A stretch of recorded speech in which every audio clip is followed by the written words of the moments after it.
mo ba yung may one time na, kasi dahil dito napag-uusapan yung breakup, yung previous heartache. Ikaw, anong feeling nung, di ba nagkaroon kayo ng pagkakaayos at nung birthday mo ni Jessie?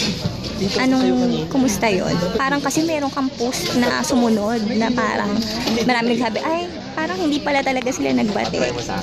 Aware ka ba doon? Walang ilaw dito. Actually, magkaibigan ko. Madalas ko yung mag-usap. Kasi tumambay with friends. And wala na po.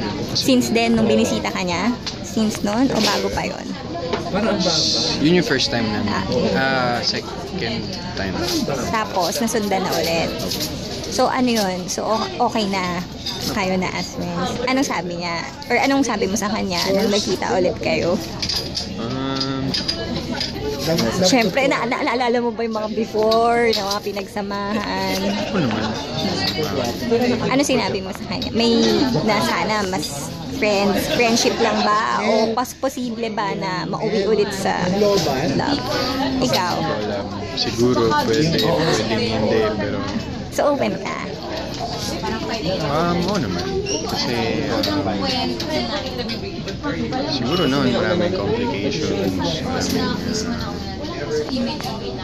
bata pa kami pareho.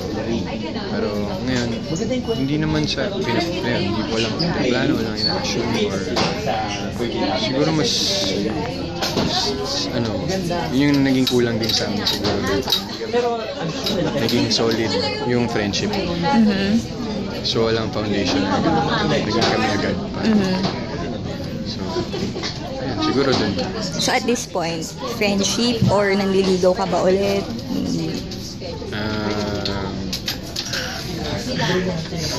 Friends. Friends.